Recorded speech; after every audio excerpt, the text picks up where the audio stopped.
Hello, beauties. Before I even get into postpartum depression, I just want to thank you guys. The amount of support that I've been getting and the amount of feedback that I've been receiving throughout my social media has been incredibly amazing. Thank you so much. Postpartum depression is something that you may feel depressed. You may feel like you don't want to go out nowhere. You have no courage to, get up and do something.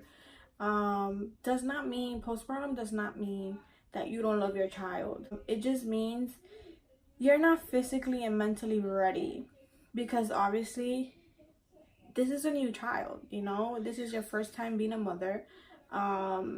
Obviously it's a blessing to have a newborn. There's many things that trigger postpartum depression. So with my pregnancy, I was working. So I work full-time, pregnant, working full-time. Only 2 days off out of the week. And those 2 days off, you're tired, you're exhausted.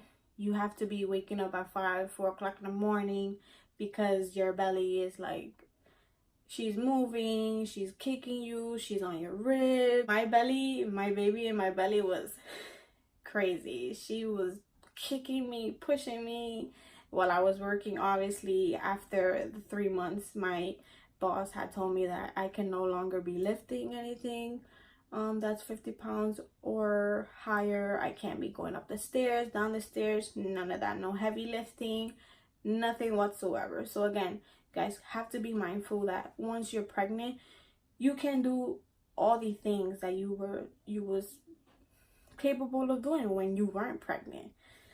So I didn't want to get up from bed. I didn't want to go to work. I just felt like, why? I had to leave my job 3 months before I was due, because regular Monday morning I had to go to my OBGYN. So I went to her, they did my test, and then she said, since you're, closer and closer to your due date, we'll need to do an ultrasound. When the ultrasound popped up, my baby was wrapped on the umbilical cord. They rushed me into emergency room. They, made sure that everything was fine, that, they did massages on my belly. That way the baby can unwrap herself. I had to leave my job. Obviously, I've been working since I was 16 years old.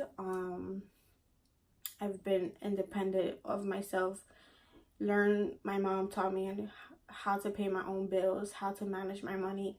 And going from full-time to having to be on maternity leave was a big struggle for me, because I get easily depressed if I'm not working, because I've been doing that all of my life. I like to provide bills. I'm independent and I love working. That's one thing about me. I'm a workaholic. I could work. My pregnancy, obviously it was getting closer and closer to my due date. I was supposed to be due December 12th. I was squatting, like walking. My husband, if we went to the mall, we would park all the way at the end and we would walk straight to the mall. I know I remember one time he took me to a park and we went up like a bunch of hills, and I was just like, what are you doing? I went to my doctor and I told her what's going on, why, my water hasn't broken. And she's like, honestly, we want to wait a little bit closer to 41 weeks. I didn't want to wait the whole 41 weeks. I wanted, if my baby was due the 12th, I wanted to be giving birth the 12th. I was a little bit discouraged because of that, because I've been waiting for 9 months for my baby girl. Like, I want to see her. I want to start kissing her. I want to be with her. So it was like, why can't she just come down now? So we did have a little chit chat about things that were options for me. So one option was inducing, and the other option was just let it be. Just wait till your water breaks. So again, the 13th comes, December 13th comes, and I'm like not giving birth, and My mom was just like, just relax. You know, maybe you're just stressed out because you want to see your baby so bad. So, you know, just relax and take your time, you know. Don't rush it. She's gonna come when she wants to come, you know? So a few days passed by and I went to my doctor again for the last visit, and she said we can no longer wait. So the 19th, actually the 18th, I was admitted to the hospital, and I was admitted to the hospital. No signs of contractions, no signs of anything. She was chilling in my belly. I tell you, she was chilling in my belly. I talked to her, I sang to her. My husband would talk to her and, you know, tell her, hey baby, we're ready to see you, and, you know, stuff like that. So it's like, you know, I thought I was doing everything correct to, you know, have my baby girl. So they induced me, and that's when I started feeling contractions, like every 10 minutes, every 15 minutes. My mom started telling me breathe in, breathe out, you know, because pain was horrendous. Like, so this is the funniest part of the whole labor. So the doctor comes and tells me, do you want to get epidural? So before even being there, I had spoke to my doctor about epidural, and she said epidural is the way to go. My husband was like, no, you're gonna be a trooper and you're gonna push the baby out, blah blah blah. Not the case. So I ended up taking epidural. The doctor's putting the injection in my back, and literally, in my perspective, I'm thinking, oh, they're just gonna give me one shot, that's it, I'll be fine. So the doctor told me, if you feel pain, give yourself a shot of epidural. So obviously I had the epidural on my back, and I had a little string that went across from me, and it was like a little touch button. So every time that I would feel cramps, then I would press the button. I kid you not, I pressed it like 25 times. It was it was to the point where my mom was sitting down watching me. She's like, oh my god, on the phone with one of my siblings or one of her sisters, and she's like, oh my god, my daughter, she is like really trooping it out, like she's holding that pain like a diva, blah blah blah. In my mind, I'm like, well, that's the epidural kicking in, you know? So I wasn't really feeling nothing. I was numb. My labor experience, not a good experience, just because I was so numb to the point where I didn't feel anything. And when the doctor was telling me push, I couldn't push because I didn't feel not one bit of anything. The doctor was furious with me. She's like, Tanisha, I've, you know, how many times I've done this with women, and every time I tell them push, they push with all their might, blah blah blah, and you're not pushing. And I'm like, doctor, I can't feel from my waist down. I was completely numb. So that's when the doctor decided to just stop the epidural and let my contractions get closer and closer. So my contractions just start getting closer and closer, and that's when we started pushing, and my mom and my husband were just about to pass out because they were pushing for me and I wasn't pushing. Moral of the story, don't take epidural. I feel like if you want natural labor, just take the pain. I can't take pain because, I don't know, I can't tolerate pain. Headache, I'm taking pills already. If I have a stomach ache, I'm already taking pills. Like, I don't handle pain. If you're a person that can, by all means, don't take the epidural. But if you can't, then I don't know. I don't want to say take epidural because it was just such a bad experience for me. Horrible experience. So now we're at the point where I can't no longer push, and the baby's been there for so long. The doctor's like, if you don't give me a hard push, C-section. Like, straight up C-section. She was over it. She's like, Tanisha, this is gonna be a C-section if you don't push. Again, I couldn't push. I was doing everything possible. The nurses were like, come on, you can do it. Push, and I couldn't push. We're at the point where the doctor is like, you know, if you're not pushing, then there's no other option but to do a C-section.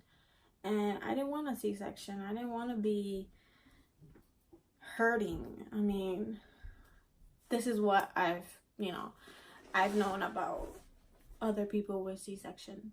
So the doctor told me, if you don't give me one hard push, you know, the next thing will be taking me to the operation room and doing a C-section on me. I started bursting out in tears, and I'm like, no, I don't want that. You know, I want to push, as I've been waiting for so long to just have a natural labor. That instant, I pushed, and her head came out, so my daughter had to be suctioned out. The doctor didn't understand, for the ultrasound that was done for me that day that I was induced to be in labor. She didn't understand why she didn't see my baby wrapped on the umbilical cord. When my baby was pulled out, obviously my husband and my mom just looked at each other and just like, you know, they didn't want to scare me, so I guess they didn't say anything. But right away I heard my baby cry. She's finally here. So obviously they took a little bit of time to clean her up, and the reason why they had to suction her out was because she was wrapped on the umbilical cord 3 times. So she was basically purple. She came out purple, and she was so swollen. And my husband was like, you know, she was wrapped on the umbilical cord. I didn't want to say it. Weeks into having my baby girl home, everything was fine, everything was great. And then I started feeling depressed, and I started feeling like I didn't want to do anything. My husband's a huge support. Like, I mean, when I tell you my husband was there throughout everything, he was there. If I could have been a little bit passive aggressive, he would have told me, chill out, you're being extra. If I was depressed, he would sit down and be like, hey, so let's talk about what's going on. You know, what can I do for you to not feel that way? Christmas came, and I spent Christmas in my mother's house. Once I got there, you know, I was excited. We always wait till 12 to open. Everybody's having a good time. Presents are being opened, and I'm just feeling like I have this gray cloud over me. So I'm like, you know, like, why am I feeling like this? Why am I so like down? I just felt like a void. So I started researching. I just really didn't want to realize that it was postpartum depression. And, you know, I don't want to think is that, but is it? My family has always had an open mind to everything. So that's when I pulled my mom to the room, and I was like, why am I feeling like I'm depressed? Why am I feeling like, I don't know, why am I feeling like I don't know how to take care of my child? My first instinct was to tell my mom, because I tell my mom everything. She's like my best friend. So I pulled her to the side, and obviously I told her. I didn't want to tell my husband because I felt like, I don't know, I felt embarrassed. So, you know, I don't want him to think that I don't want my baby. You know, we had a conversation, and she had explained to me how it happens. You know, how can you get through it? And my opinion to all the moms out there, and if you're watching this, your family is what you need the most. Why I say that? Because my mom didn't stop calling me, didn't stop asking me, how's the baby? Always called my mom. My grandma was always there for me as well. My two sisters, like, I can't thank them enough. But my husband, so literally we had a routine. He would come home, and he would come home 5-6 o'clock, and after that I would go take my nap, and he will be with the baby for the time being, and then I would wake up like 8:30, take care of the baby, change her diapers, feed her. She fed every 3 hours, so we had a stable nighttime routine. My baby was every 3 hours on point. She was up. She was not playing with her food. This is something I always want to tell each and every mom that's out there, that's a first-time mom and is struggling. You need some kind of support. That's why when you're pregnant, the first thing your doctor's gonna ask you, hey, do you have a good support system? You know, because you can fall into that postpartum depression. I can tell you, honest to all of you guys who are watching this video, I got rid of it 1, 2, 3, because my husband was always there. If he felt like I was depressed, he'll be like, okay, come on, sit down, talk to me. And I'm the type of person, I start talking to you and I start crying. He would sit down with me and be like, let's talk. What's going on? What's in your head? How do you feel? You know, he will call me every single hour of the day and ask me, because obviously he was working. He was the main provider at the time because I was in maternity leave. So he would call me every single hour, like, did not miss. I always say that if it wasn't for my family, I would still be struggling with postpartum depression. And if you guys feel like it's something that it's not going away, always seek help. There's therapists, there's people who you can reach out to, and you know, let them know, hey, I think I need therapy, I think I need, you know, help. I never be afraid to reach out to somebody, because at the end of the day, that falls on your baby as well. So if you're depressed, your baby is gonna feel that. You know, you don't want your baby to be feeling that energy that you're giving him or her.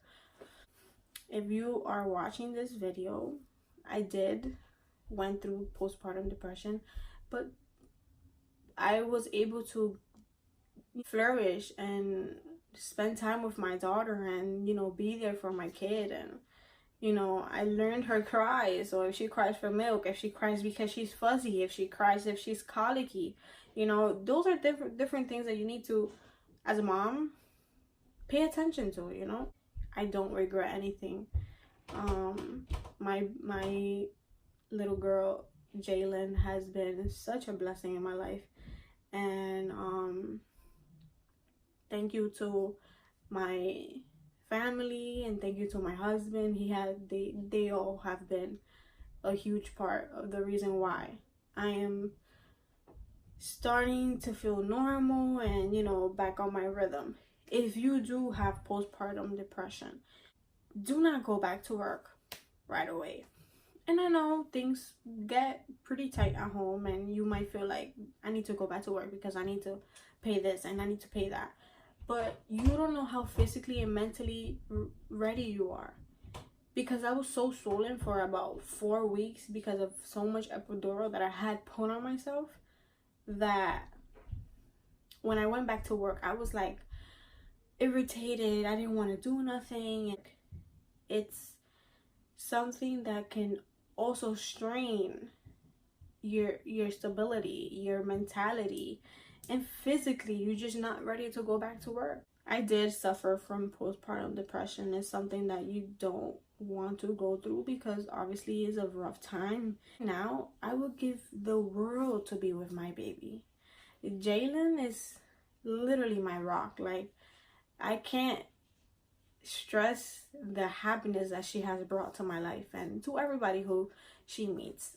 this journey is something that you guys will continue seeing, and hopefully this channel is going to be inspiring to you, and let you know a little bit about, you know, what happened through my labor, what did I experience, and how did I recover my postpartum depression. Without further ado, I will just end this video here. If you guys have any other questions, please feel free to ask them throughout my social media, throughout Snapchat. You're not alone. Thank you guys for watching. The love and support that you guys been giving me, amazing. Like, comment, subscribe. So turn your post notifications on, just so you could get a notification that I am posting, and you don't miss out on none of the goodness that I will be in the upcoming channels. Okay, bye.